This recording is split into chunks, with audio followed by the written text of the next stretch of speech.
साध संगत जी प्यार से कहना, धन निरंकार जी। साध संगत जी, जैसे आप श्रवण करते हैं सतगुरु बाबा गुरबचन सिंह जी महाराज के जीवन पर लिखी गई पुस्तक जीवन शिक्षा, आप जी इसका आनंद लें। इसका एपिसोड 12 और टॉपिक मानने से बदलती है तकदीर। दास ने अपने जीवन के अनुभव से यही सीखा है कि सतगुरु का वचन अटल होता है।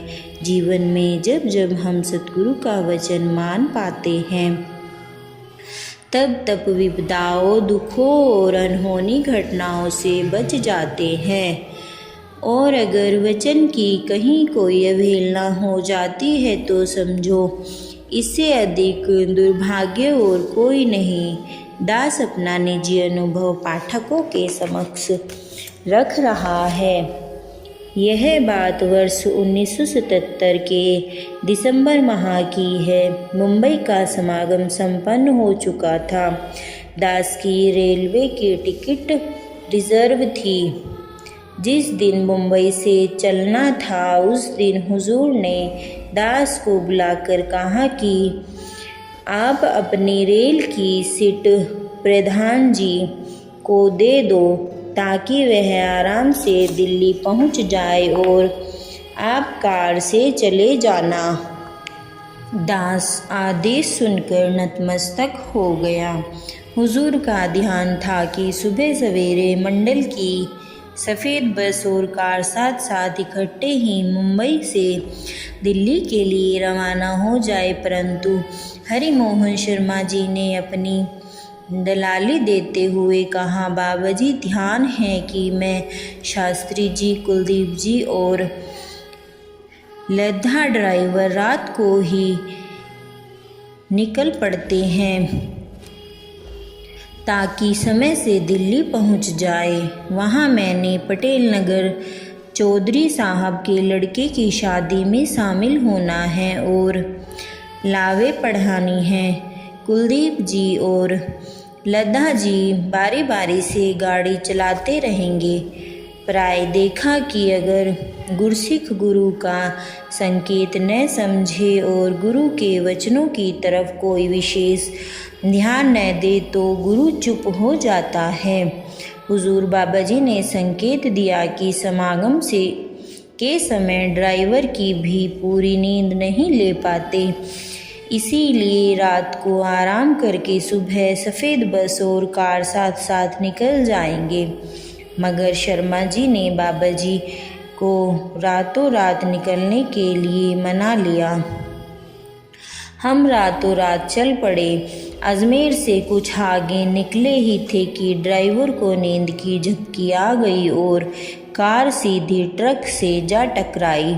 शर्मा जी के नाक पर चोट आ गई और कार की छत का सामान और दरवाज़ा लगने के कारण दास भी बेहोश हो गया।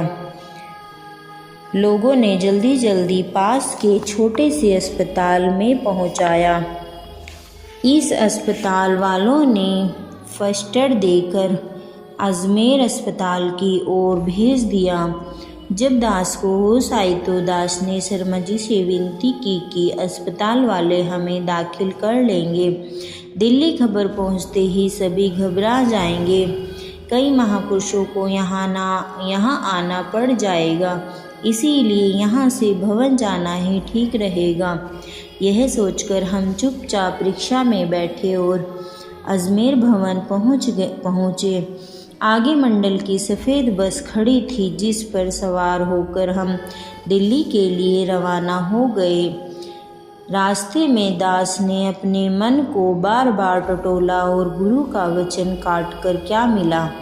अगर एक गुरसिख जिद कर रहा था और अपनी अक्ल के अनुसार फैसला ले रहा था तो कम से कम बाकी तो इस बात पर दृढ़ रहते कि वचन को मानने में ही फ़ायदा है। जिस सफ़ेद बस के साथ साथ चलने का आदेश आया था अब भी तो हम उसी बस के द्वारा यात्रा कर रहे थे। जल्दी जाने का परिणाम यह हुआ कि गुरमत के टेस्ट में सफलता न मिली और शारीरिक कष्ट भी मिला, लेकिन अब पछताए होत क्या जब चिड़िया चुग गई खेत। दास के अपने साथ घटित यह घटना इस सत्य की साक्षी है कि गुरु का वचन और गुरसिक का मनन जब मिल जाए तो गुरसिक बहुत सुख पाता है और आनंदमय जीवन व्यतीत करता है। बात 1979 की है। सतगुरु बाबा जी और पूज्य निरंकारी राजमाता जी साथ साथ प्रचार यात्रा करते करते हैदराबाद पहुँचे। हुजूर बाबा जी ने आदेश दिया कि शास्त्री जी आप यहाँ से दिल्ली वापस चले जाएं, आज रात की ही टिकट का प्रबंध कर ले।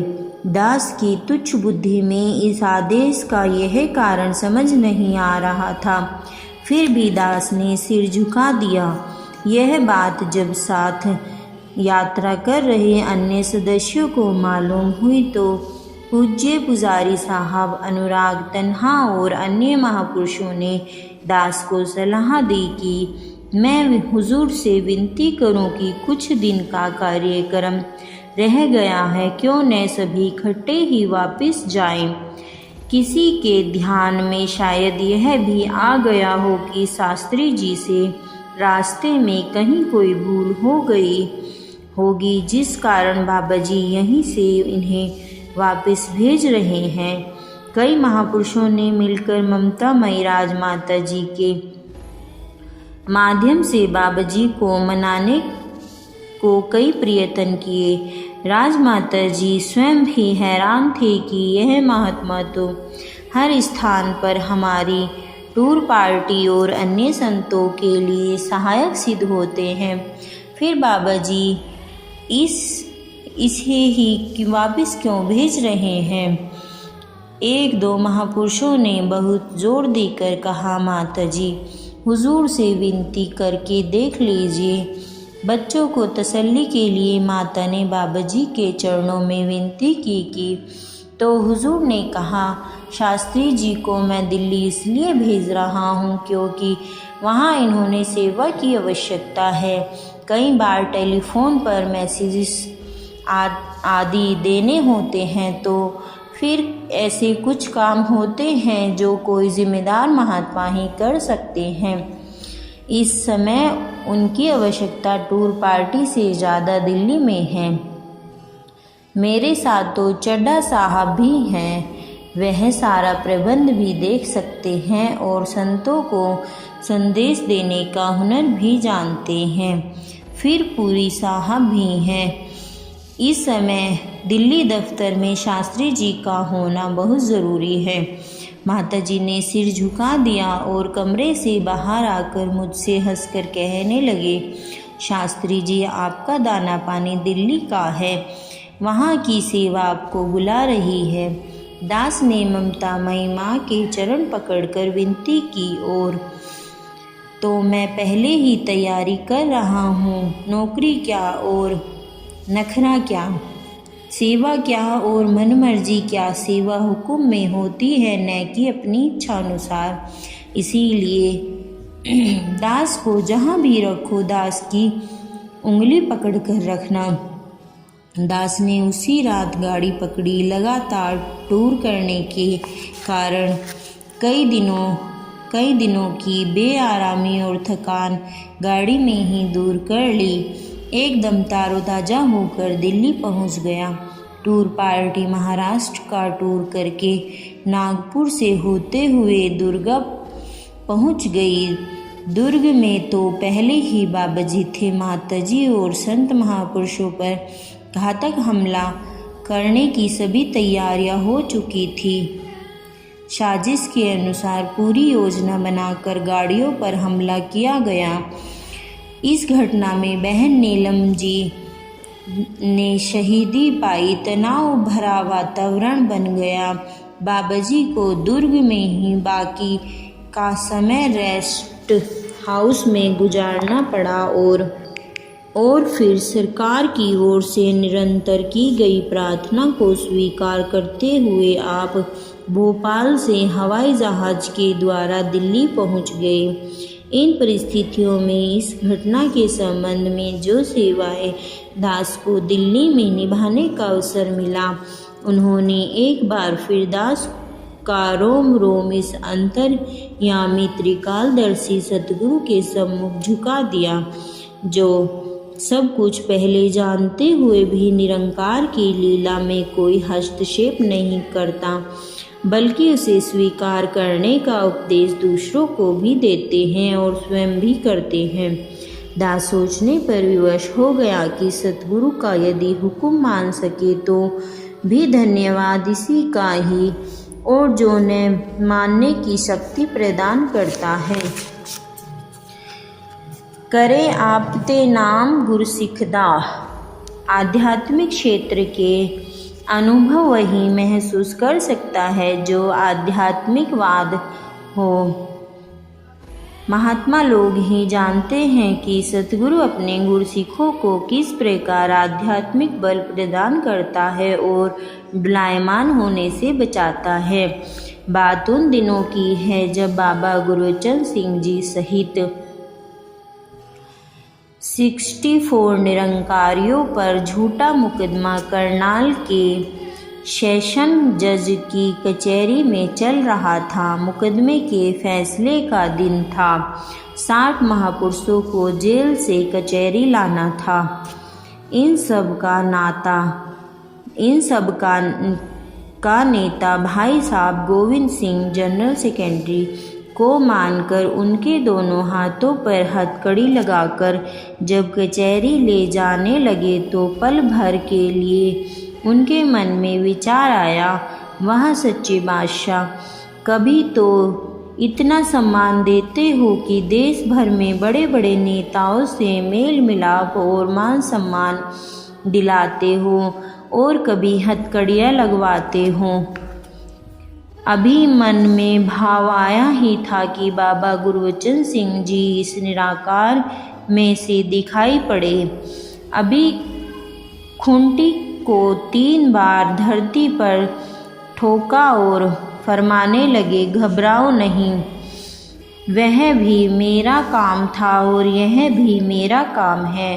अर्थात बड़े बड़े अफसरों से आप जब मिलते थे तब भी अदृश्य रूप में गुरु का ही काम कर रहा होता था, और अगर सच्चाई के लिए कुछ सहना पड़ रहा है तो भी गुरु ही अदृश्य रूप में सह रह होता है।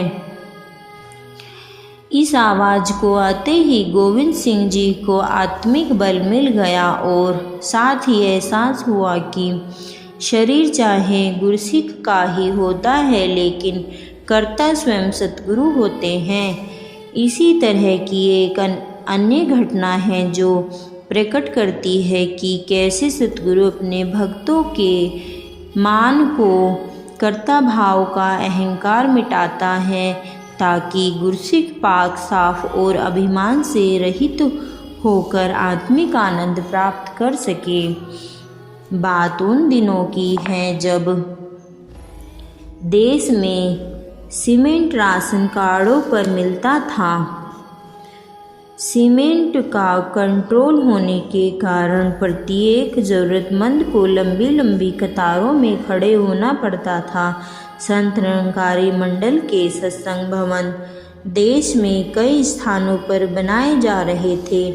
सीमेंट की समस्या को देखते हुए हुजूर बाबा जी ने पूज्य जोगिंदर सिंह जी कमल की ड्यूटी लगाई कि वह संबंधित अधिकारियों से मिलकर भवनों के निर्माण के लिए आवश्यक सीमेंट स्वीकृत करवा लाया करें।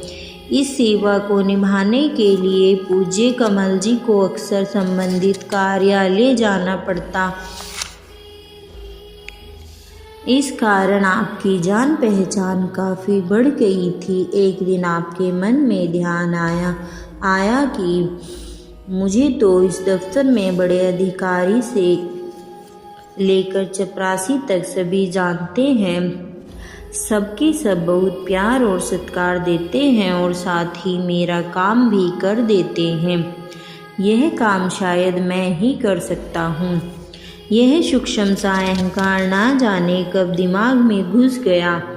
उस दिन जब कमल जी ने अधिकारी के कमरे में दरवाज़ा खोला ही था कि उसने बड़े क्रोध भरे स्वर में कहा, ज्ञानी जी, आप भी बाहर जाकर लाइन में लग जाओ। कमल जी बाहर आकर लाइन में खड़े हो गए। अब वह मन ही मन सतगुरु से अपनी भूल के लिए क्षमा मांग रहे थे कि मेरे अंदर के कर्ता भाव ने ही मुझे आज इस कष्ट में डाल दिया है। पश्चाताप से मन साफ हो गया और फिर अपने सतगुरु के प्रति धन्यवाद और असीम सामर्थ्य की तरफ झुक गए। मन के साफे वह पाक होने की देर थी कि सतगुरु अपने भक्त के लिए फिर सहाय हो गया।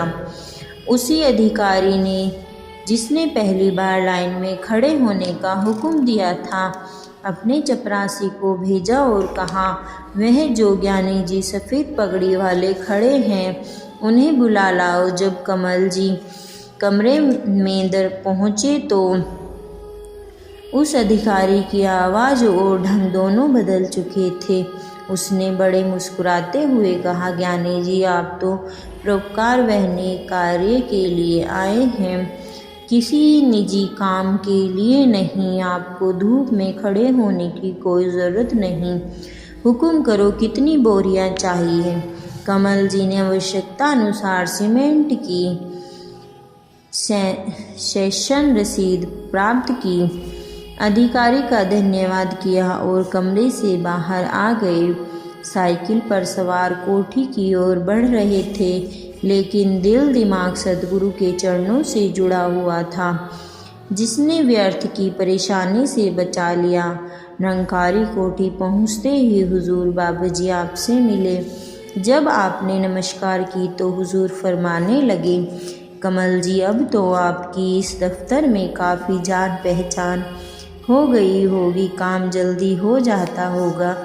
कमल जी ने एकदम चरणों पर सिर रखा और प्रार्थना की, सच्चा पातशाह, मेरी पहचान और औकात ने तो आज कमरे से बाहर निकाल कर धूम में खड़ा कर दिया था, परंतु आपके नाम की पहचान ने तुरंत काम करा दिया। आप जी दया करो, हमारे मन में गलत ख्याल कभी पैदा न हो।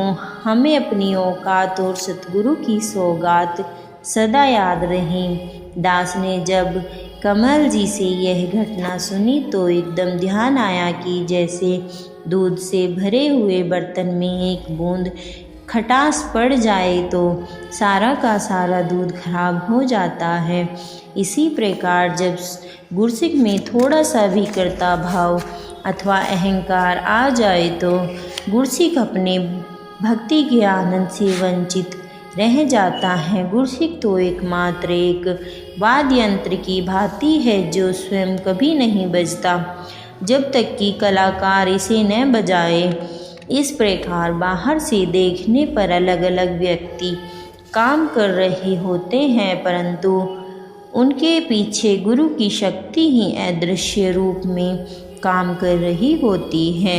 साथ संगत जी, प्यार से कहना, धन निरंकार जी।